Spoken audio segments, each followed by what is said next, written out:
La commune de la semaine. La commune de la semaine. La commune de la semaine fait étape à Mouterose. Je suis en compagnie de Stéphane Holzer. Bonjour Stéphane. Bonjour. Vous êtes maréchal ferrant. Est-ce que c'est un métier qui est encore courant ? C'est en plein développement parce que le cheval de loisir se développe de plus en plus. Et la preuve, c'est qu'on ne peut pas faire 10 km sur une route départementale sans voir des chevaux dans un pré. Donc il faut bien des artisans pour s'occuper des pieds des chevaux. Vous êtes artisan maréchal ferrant. Comment est-ce qu'on apprend ce métier ? Alors par le biais de l'apprentissage, donc moi c'était il y a quelques années, une trentaine, où j'ai commencé en apprentissage chez mon patron qui était à Chantilly. Donc on avait 3 semaines chez l'employeur et 1 semaine en formation au CFA. Ou Chantilly, pour les gens qui aiment les chevaux, c'est un Voilà. grand nom. C'est le royaume du cheval de course. Et vous, c'est quelque chose qui vous a toujours attiré, au-delà de l'artisanat. Vous avez toujours eu cette passion pour les chevaux ? Oui, alors je montais à cheval quand j'étais gamin, et c'est vrai que de pas être dans une écurie, c'est pas envisageable, quoi. D'accord. Faut vraiment que je sois au contact des chevaux, des poneys, des ânes, tout ce qu'on veut, mais il faut que je les vois au moins 1 fois par jour, quoi.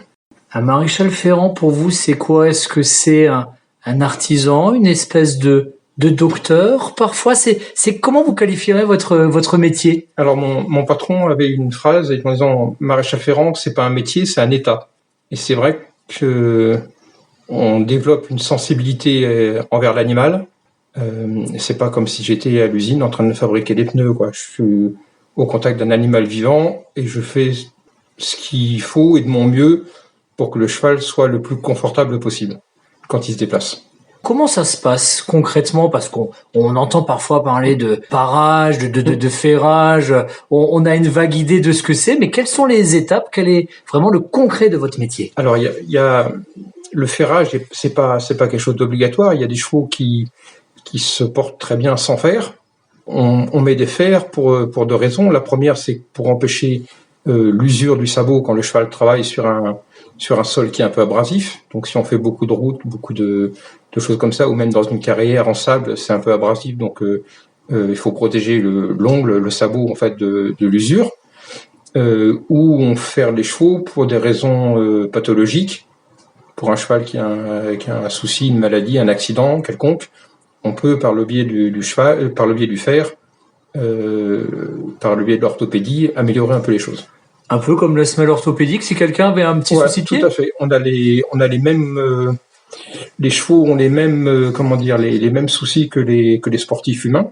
Donc les chevaux qui sont des athlètes de haut niveau ont les mêmes problèmes tendineux, les mêmes pathologies osseuses, ligamentaires qu'un sportif de haut niveau. Donc on est obligé de trouver des solutions pour lui permettre de concourir au mieux. Donc, au-delà du savoir-faire artisanal, on doit aussi avoir des connaissances en anatomie, connaître les os, les muscles, les postures. Oui, donc on se forme il y a la formation initiale, qui est déjà pour moi relativement loin derrière moi, donc ça nous oblige à 1 ou 2 fois par an à faire des séminaires conjointement avec des vétérinaires, à faire des rencontres, pour pouvoir discuter de tout cela, remettre un peu les choses à l'ordre du jour, apprendre des nouvelles techniques, avoir d'autres points de vue, donc il faut un peu d'humilité, et se dire que finalement on ne sait pas tout, donc il y en a qui savent mieux que nous. Donc on apprend un peu d'autres collègues, d'autres vétérinaires, pour essayer de progresser au mieux dans le métier. Vous êtes basé dans un lieu-dit qui s'appelle Fourneau Neuf. Ça tombe bien parce que quand on pense à Fourneau, on pense aux flammes, aux rouges, à l'enclume où on tape, là, vous voyez ce que je veux dire ? Vous aussi, vous y êtes encore à l'enclume, c'est comme ça qu'on travaille ? Oui, c'était prédestiné en fait. Donc c'est un peu comme dans le temps, on a toujours la forge, l'enclume, on fait chauffer les fers, ce qui nous permet de les mettre à la forme du mieux plus aisément. Donc c'est un peu, il y a une partie traditionnelle que tous les anciens se remémorent dans leur jeune temps, quand les maréchaux étaient dans chaque village.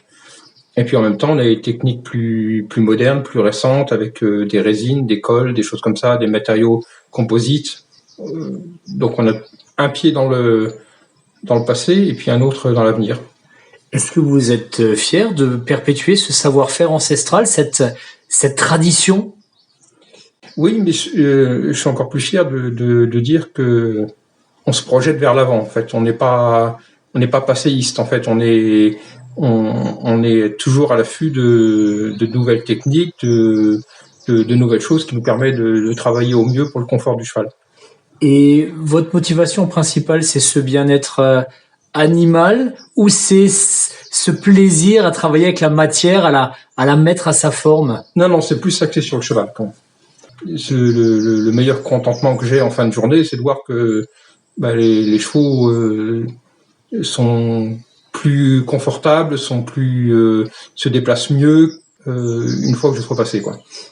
Dites-moi, quand vous abordez un cheval, par exemple pour le ferrer, est-ce qu'il peut y avoir un côté dangereux?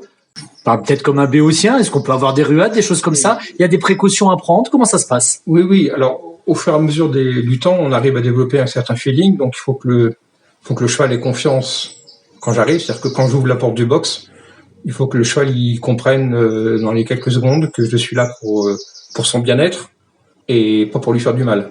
Une fois qu'on a la confiance de l'animal, la moitié du boulot il est fait, quoi, déjà.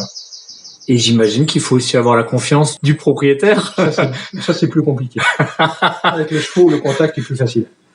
Mais une fois que le cheval donne sa confiance, on arrive à travailler en toute sécurité et à faire le travail qu'on est amené à faire sans stresser l'animal. C'est ça qui est bien.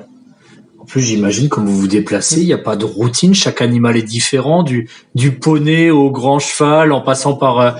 Vous avez un petit peu tout type de travaux là. Oui, c'est l'avantage, c'est que je suis pas cantonné à une seule discipline. J'ai à la fois des chevaux de course, des chevaux de saut d'obstacle, des chevaux d'allure, donc des chevaux islandais. L'éventail est assez suffisamment large pour pas qu'on s'ennuie, quoi. Et vous-même, est-ce que vous avez des chevaux? Est-ce que vous êtes propriétaire de chevaux? Oui, j'en ai un qui est dans le pré, là, pas très loin, qui vit sa retraite, tranquillement. Il vit sa retraite tranquillement au Fourneau Neuf. Et qu'est-ce qui vous a donné le coup de cœur pour ce lieu-dit qui fait partie de Mouterousse, car vous n'êtes pas un enfant du village? Qu'est-ce qui vous a fait atterrir ici? On est arrivé là par hasard. En fait, c'est par le biais d'une cliente qui m'avait recommandé qui connaissait cette maison qui était à vendre. Et on s'est dit qu'à l'époque, ce serait bien pour élever les enfants d'être dans la campagne, au calme, au bord de la forêt. Voilà, tout simplement, la belle forêt de Mouterousse. On est bien, je peux le confirmer. Voilà. C'est vraiment un très bel endroit. Et pour finir, peut-être une anecdote marquante, quelque chose qui, dans votre parcours, vous l'avez dit, vous avez démarré il y a quasiment une trentaine d'années par l'apprentissage de ce métier. Un souvenir marquant dans votre carrière de maréchal ferrant? Quand j'ai ferré un cheval de course, c'était mon premier gagnant, le premier cheval que j'ai ferré qui a gagné. Là, j'étais quand même fier, faut reconnaître. D'accord, donc c'est aussi dans ces moments-là, il y a aussi des fois un côté compétition, ça fait des fois partie du métier? Oui, bien sûr, il y a un côté compétition. On est content d'avoir des chevaux je suis content d'aller faire un poney au milieu d'un pré qui joue au rôle de tondeuse à gazon, c'est pas le souci. Mais voilà, quand j'ai des chevaux qui ont un peu de valeur, qui sont des chevaux de haut niveau, de compétition, quand on voit que le travail paye parce qu'il y a des résultats, on est fier. Stéphane Holzer, Les Forges. Holzer, merci beaucoup. Merci bien.